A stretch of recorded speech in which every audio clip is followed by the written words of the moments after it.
Welcome to the Reality Revolution. Today, we're going to read a powerful Q'uo channeling on how to release suffering. One of the key concepts that Q'uo often discusses is joy and suffering and our place within it, and how we maneuver through the third density world with these two polarities of joy and suffering.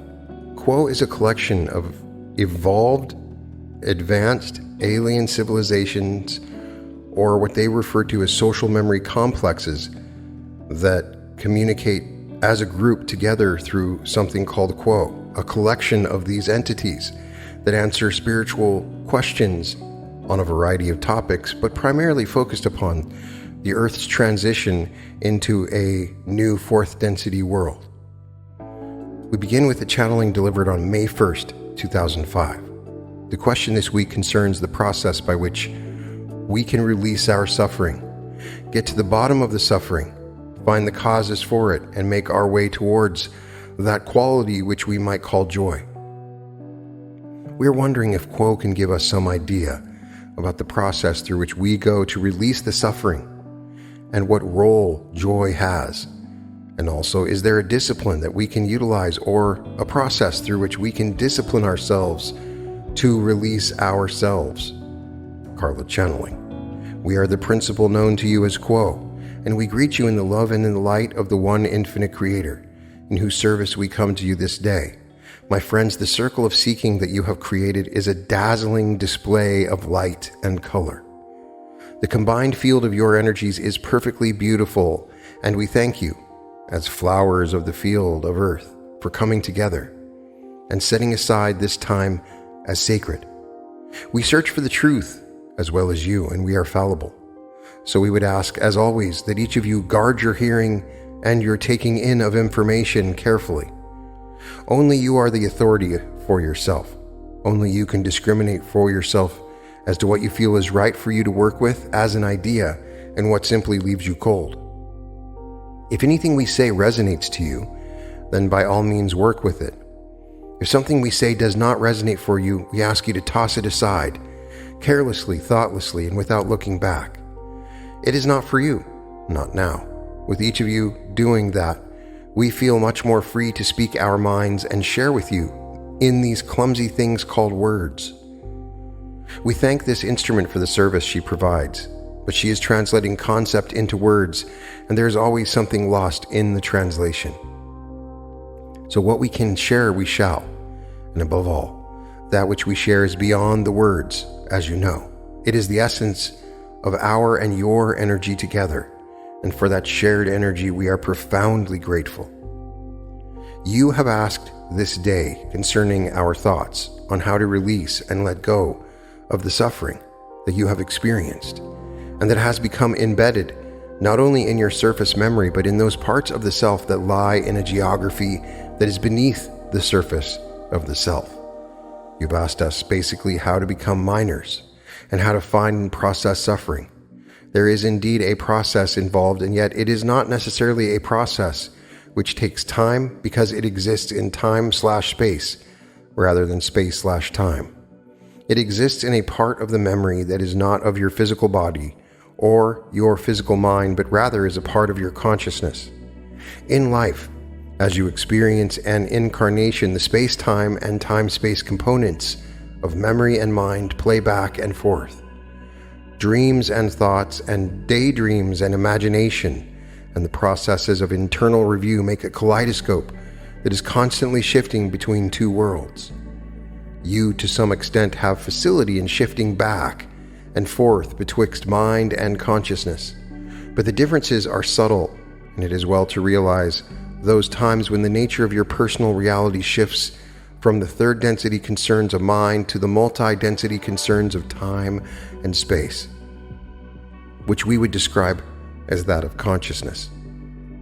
We cannot promise you solutions for suffering, but we can talk about some of the things involved in finding, in processing, and in releasing catalyst that has been, shall we say, undigested and buried in order to preserve the goodness of catalyst until it has been thoroughly used up. The work of the one known as Ron, creator of the materials of Scientology and the work of the one known as Silva, in creating the techniques of Silva mind control, both speak of embedded pain and its nature as being that which is underground in the unconscious part of the self, so that one really must go after it. The hints that there is embedded suffering that one can go after are part of the everyday surface experience of life. You are taken out of your normal, peaceful mentality by something someone says or some act that you observe that creates in you a response.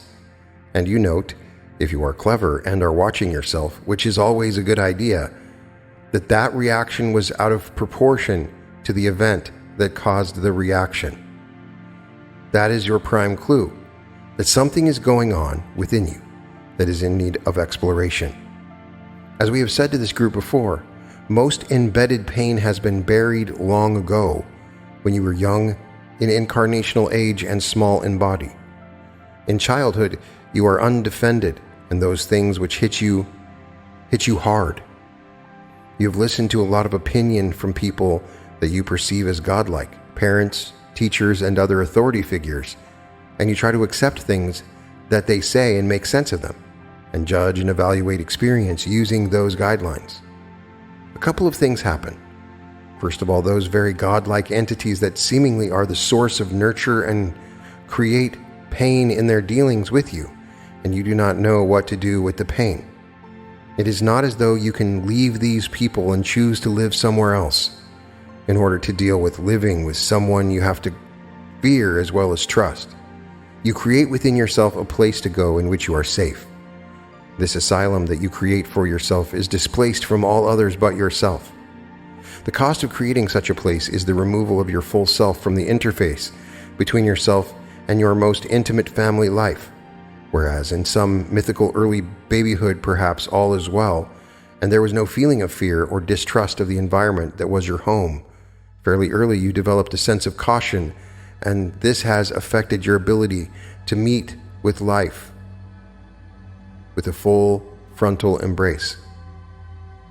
For some entities, like this one whom we use as a channel at this time, there has been a reintegration of a great deal of self with the immediate environment, and indeed it was a process that was years in the making.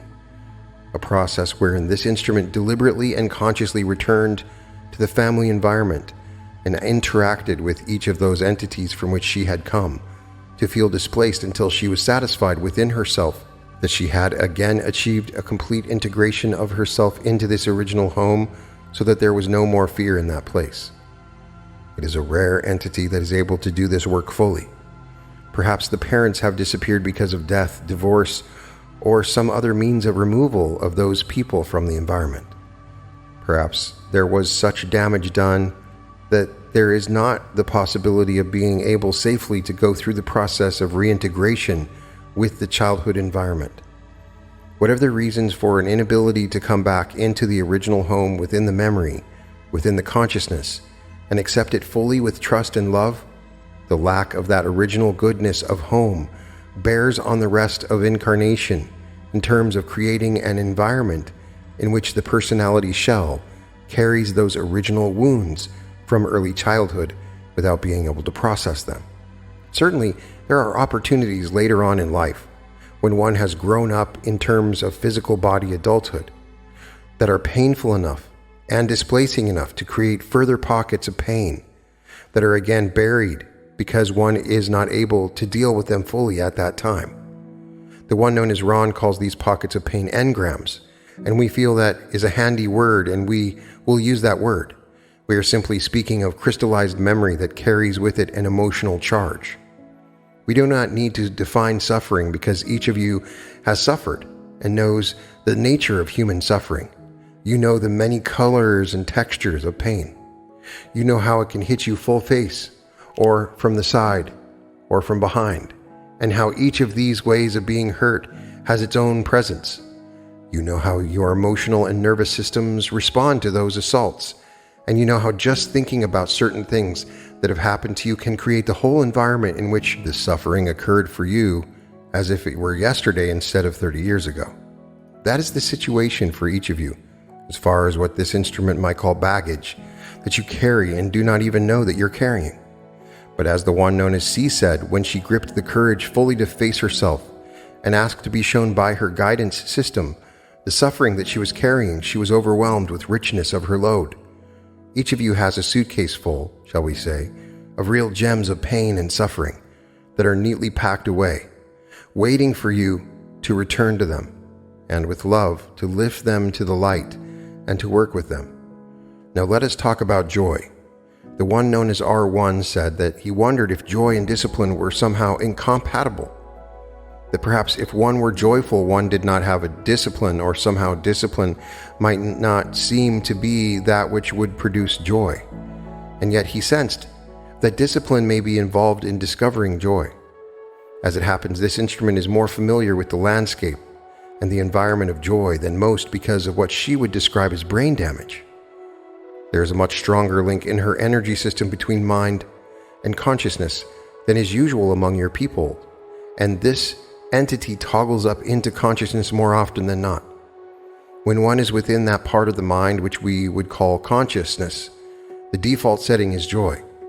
The nature of the one infinite creator is joy. We might move beyond that word to the word ecstasy.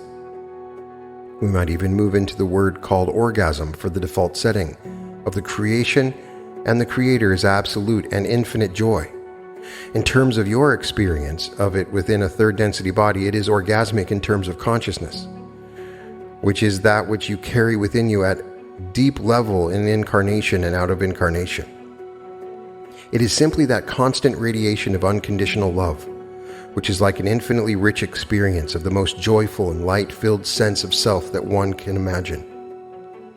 Each of you has a core self that has nothing to do with the way you express yourself, what you do for a living, how you speak, what your educational experience is, or any of the details. That essential self is a self that you share with every living thing in the creation, and that essence rests in joy. For this instrument, there are many times when she simply moves into that place of light and is lost to the consensus reality around her. Among your peoples, this state of mind is called mysticism, and the gift that this state of mind offers to the one who slips into that ecstatic state from time to time is not a gift that can be shared, except in essence. Each of you can perhaps recall moments seeing something beautiful in the natural world, or in the world of art or music, dance, or just a moment in time when everything seemed right, that you got a whiff, a scent of the perfection of all that is. My friends, this is a true perception.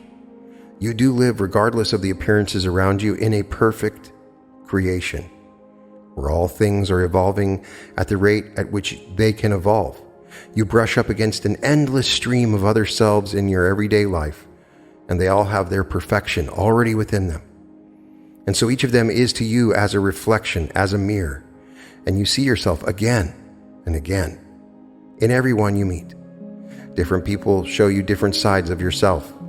Certainly many of the mirrors are crazed, as in a funhouse at a carnival, and you are too tall or too wide or bent in the reflection, and yet it is you.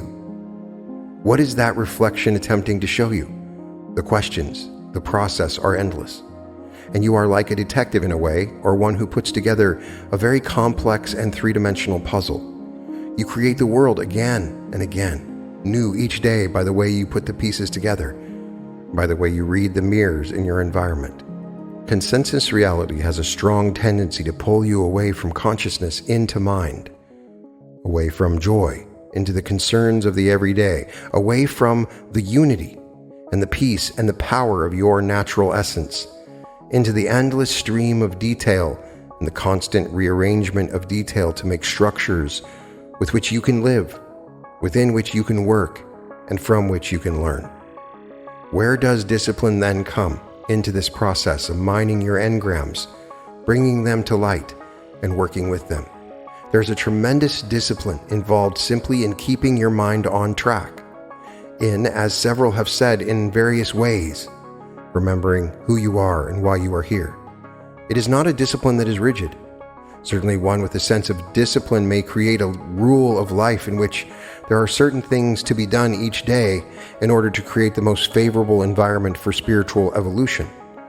There are those, such as the one known as R1, the one known as T, and the one known as Carla, who strive each day to set aside time for meditation. They do this because they have found that it is helpful. There's a fruit to this discipline of silence.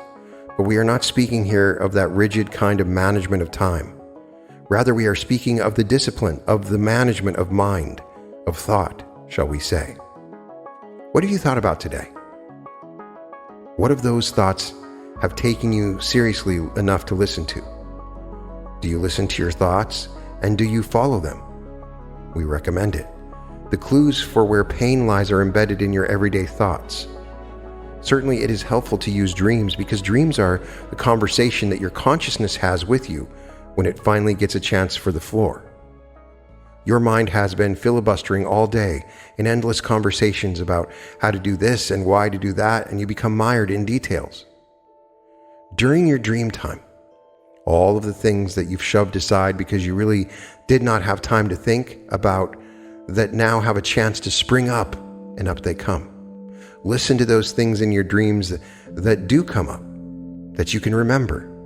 But more than that, listen to the seemingly trivial thoughts that pass through your mind during your day.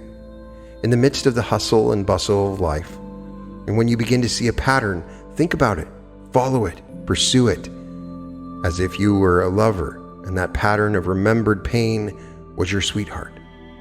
What alleys and doorways you go through in pursuing that pain are out of time and out of place, existing in that closet, shall we say, within that haven that you created as a child.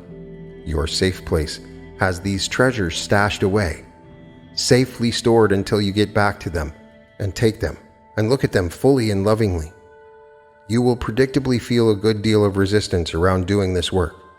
These things were put away because there was enough intensity and fear surrounding them that you felt unable to deal with them at the time that you experienced the catalyst that was the original wound. Taking it out again, you will experience all of those feelings. This instrument was speaking with the one known as Vera not too long ago about the nature of puncture wounds. Vera and Carla. They had both experienced puncture wounds and were talking about the fact that they cannot heal from the surface down. They can only heal by being exposed and healing from the bottom of the puncture upwards towards the surface. Digging at an engram is much like this, in that you are finally opening that place where there was an infection, if you will. You must let the sunshine of your love and the rain of your faith cleanse that wound. Interestingly enough, once you set yourself to do this work, the process can happen so quickly that your reaction to finding the source of that particular pain finally is joyful laughter. You look at that pain and experience the deep humorousness of that moment. For pain, once exposed, once seen for what it is not at all the monster that you hid away, and the relief is palpable, the joy is intense, and the reaction is laughter. We hope that as you find these engrams, as you love them and look at them straight and embrace them as the wolf that bites, you will find that deep humor and that reaction of laughter coming to you. Sometimes the process is not so speedy. Sometimes that is not the bottom. Even though you find that engram, it is attached to other engrams. You have created a network, a spider web, if you will, of connected pain. And you have connected pains that you have had later on in life to an even deeper pain. So sometimes the search for the true bottom of that particular pain is a search that must go on for a while. Be patient with yourself if this is so. Keep digging, keep mining. Realize that just as in underground lodes of minerals that create gems, your pain has been under tremendous pressure for a long time. The common coal, shall we say, that was the original pain, has gradually become diamond-like. It is not sitting there with the original blood and sweat on it, but rather it has been recreated within you as a gift, as a treasure. Within you, in the nodes of pain, lie beautiful colors that you have earned and are a part of you that would not wish to do without. Perhaps they are dark colors, certainly, but as part of your palette of creation, they give to your expression an incredible amount of depth and richness as you lift them on their storage into the light of your open heart. Appreciate and give thanks for these gifts and these treasures. The one known as R1 said earlier that he was finding in his spiritual search that the direction is from complexity to simplicity, and he rather liked that direction. And we say to you as well, when your life becomes truly yours, when you have found the freedom to be yourself, you will find that life has become very simple. Certainly, in terms of the details of the day, life is seldom simple, but in terms of knowing who you are and choosing what you wish to put your energy and time in on, thinking about, each time that you're able to shed a layer of falsity from your own pattern, you will find that you have simplified the life because you have been able to simplify your thoughts. The one known as Ra said many years ago that it was helpful to think this thought, to ask oneself this question: where is the love in this moment? When you ask that question, you open your heart. When you open your heart, the Creator embraces you and shares its heart with you, and you and the Creator are one and abide in each other. Then all things are one and filled with love. May you come often into that open heart, into that consciousness of the one Creator. And when you leave those precincts to attend to the details of the day, may you go forth carrying that essence with you. The radiation of that open heart blesses all whose lives you touch and is your gift to the creation, the Creator, and all whom you meet. There is no better gift, my friends, than your beauty and radiance. May you trust and have faith in yourself, and may you come to know more and more deeply that you carry within you the truth and the freedom that that truth brings. The instrument is telling us that it is time for us to open the meeting to further questions, and so we allow this to be the response to that wonderful question. We just thank you for asking such a great question for us to work with. It has been a real pleasure, and we have not done it justice, we know, but perhaps we shall have another go at it at a future time. Is there another query at this time? Yes, I have a question that I spoke of earlier to the group about meditating when one is feeling down, depressed, just bad about things in general. It should be the time when you go to meditate, but I find it very difficult to do that. Could you comment on any ideas about how to help yourself make the situation more conducive at that moment to meditate when you are in a bad frame of mind? We are those of Quo and are aware of your query, my brother. The tendency of an entity who is distressed or depressed is to wish to seek a numbness, a lessening of the jangling of the nerves, or the awareness of the pain involved in whatever has caused that kind of discomfort. And certainly when one moves into meditation, the opposite effect occurs. The sense of reality becomes sharper, and the landscape clarifies. Therefore, it is natural, my brother, that you would find it difficult to move into the silence. For that silence speaks, and those still small voices that speak in the silence tell uncomfortable truths and bring up material that simply intensifies and sharpens the original discomfort. In one sense, we would say to you, it is a good discipline to go ahead and move into that silence, despite the resistance. However, we might suggest that it would be helpful to you, if you decide to go that way, to create a routine that is in the creation of the Father, as this instrument would call it. The meditative walk through the natural environment gives the process of meditation the boost of the support of the first and second density creatures. The earth, the air, the fire, and water are around you in the creation, as are second density entities such as trees and plants, and those entities such as birds and animals with which you share the creation. The nature is not trammeled with third density concerns, and so they are instinctively supportive of you, my brother. It is very grounding to be in touch with the earth. This instrument, for instance, finds it very helpful to simply pull a few weeds at the end of the day, not because she is making a huge difference in her garden, but mostly because the contact is so soothing and so beneficial to her. Sometimes it helps to change from an indoor environment or a working environment to the natural environment. It is not that it softens the blow of silence. Silence can be very confrontive. Meditation can be uncomfortable when one is dealing with things one does not understand. Yet we encourage you to continue the discipline of meditation and simply change the venue, moving from the civilized and domestic environment of house and chair and so forth to the stillness of motion as you walk, and take your meditation with motion being a part of it. We would also comment on that which the one known as R1 said at the time that you originally had spoken of asking this query. The one known as Ron said that he had found it helpful when one was mired in terms of one's own process to get out of that box of self to focus on doing something for someone else. We would agree with this assessment and say that it is a tremendous help to the process of understanding the self, to get out of the small circle that one has worn in the carpet by going around and around the same thought, lifting oneself into another environment, looking at another problem, looking at how to serve another entity. All of these very helpful in terms of freeing the self up from a bondage which has not been perceived but is very real. For one ties oneself into a pattern by habit, and it helps to pull oneself out of it. We would say, however, that it is also helpful to realize that doing this is a technique which bypasses the inner work in any direct manner. So it is well, say, at the end of the day, to come back to the concern in a contemplative setting and to ask yourself at the end of the day, what do I still see here? What is catching me? What are the triggers involved in this situation? And how does my highest and best self see into this situation, given that love and that wisdom that have come to me in this day? For you truly have grown today. So it is helpful, shall we say, in the evening or before you go to bed, or as you are going to sleep, to move in a peaceful and contemplative way into your own thoughts once again, asking yourself what the harvest of the day is. What have you gained? What have you released? What has caught you and why? The one known as R2 said that he distinctly remembered reading many times that we have said it is the questions that you ask that are truly valuable rather than the answers which you receive. Let yourself be curious. Let yourself ask. Be bold.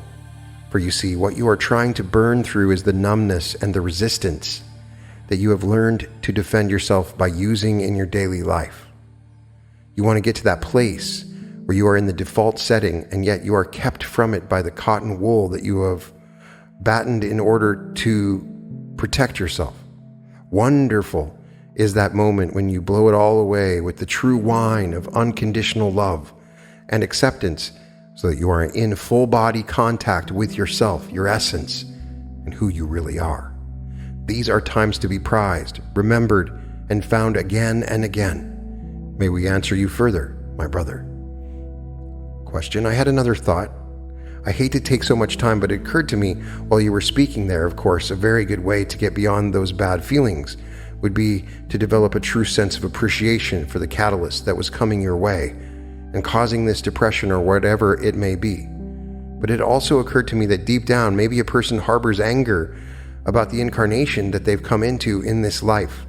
And if one is able to forgive one's true self for the cards that were dealt in a particular incarnation, to truly forgive, this would help the entire situation. Could you comment briefly on that?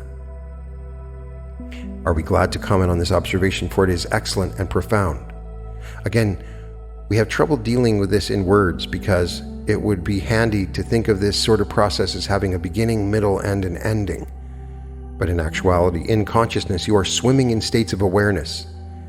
And because you have come into a state of awareness once does not mean that you have finished a process. It means that you have found yourself in a certain state of consciousness. Once you have found it, at least if you trust in yourself, you can believe it.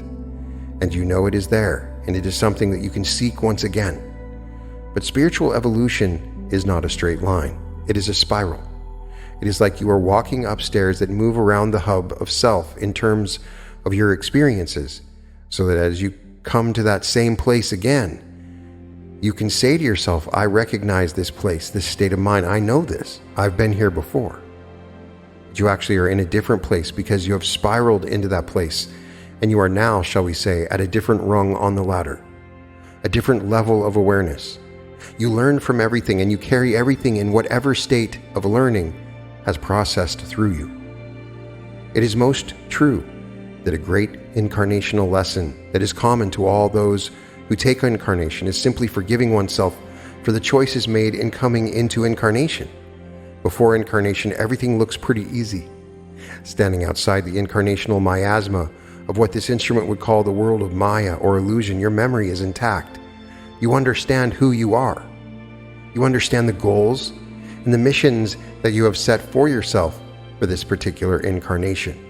You understand the use of pain and suffering and the necessity for it, the gift of it, indeed, for it is this very displacing pain that alerts one to some situation that needs to be worked out, some patterns that needs to be resolved. You see it all very clearly and as a whole. Then you plunge into the womb and the parent's arms and everything clouds over and nothing is simple. Until you enter through the gates of death into larger life and again regain your complete memory and are able to see your life as a whole.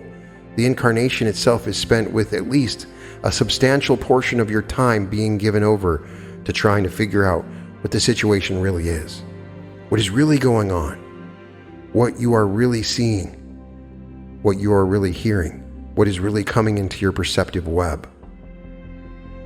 Here's where faith enters in. By faith, you can simply affirm that all is well, that what you need is coming to you, and that what you have to give is something for which there is an audience. By faith, you can know that you are useful, even if you are stuck in bed, sick as a dog, and unable to do anything. By faith, even if you are stuck in a job where you do not see how you are truly helping, you can know that you are helping because you are you. And the love with which you do that job is the greatest gift in the world and one worthy to be given. We ask you then to explore that resource of faith and to ask for help, because there is a strong support system available designed specifically for you and involving quite a few entities who have been drawn to you because of the beauty of your soul and the fervor of your seeking. They must be asked before they can help. Once you ask for this support, you will find it everywhere. May we answer you further, my brother? No, thank you very much. We thank you, my brother. Is there a further query at this time? Here it is, another year I've been given the opportunity to learn. Derby's coming up next week and Wilco and a fleet look good. Can I put $5 on a horse for you? Can you give us a little inside scoop here? We are those of Quo and are aware of your query, my brother. It is good to feel your humor and your energy, and may we say that we would never bet on a sure thing. We will leave that to you. Is there another query at this time? Well, not for me. Well, I lied. I got another one. Stepdaughter is soon to give birth, and we've gotten some information on this new baby, this new entity coming in, and I'd be curious to get your perspective and your thoughts and your impressions on this new soul. We are those of Quo and are aware of your query, my brother, which actually is not a query at all, but a request for observation on the miracle of the infinite moving into illusion. May we say that each soul that enters into incarnation at this time is a pioneer of fourth density. This entity, like so many entities being born at this time, shall have a specific set of difficulties which are the result of that dual activation of third and fourth density bodies. The challenge for such entities is to find those about them which are aware of their uniqueness and are able to work with them as equals from a very young age. We congratulate you on this miracle and encourage all within the family to rally around this soul. As the one known as Wordsworth said, there are streams of glory around any birth. The radiance around any soul fresh from the Creator is a wonderful thing to see. May you see yourself in this new child's face. May you feel yourself to be as new as this child. May you give yourself the opportunity to live a new life. May we answer you further, my brother? No, thank you. Is there a final query at this time? We are those of Quo, and we find that we have once again exhausted the supply of questions in the group. May we say, what a pleasure and a privilege it has been to share energy with each of you. Thank you for this opportunity. We leave you as we found you, in the love and in the light of the one infinite Creator. Adonai. Adonai.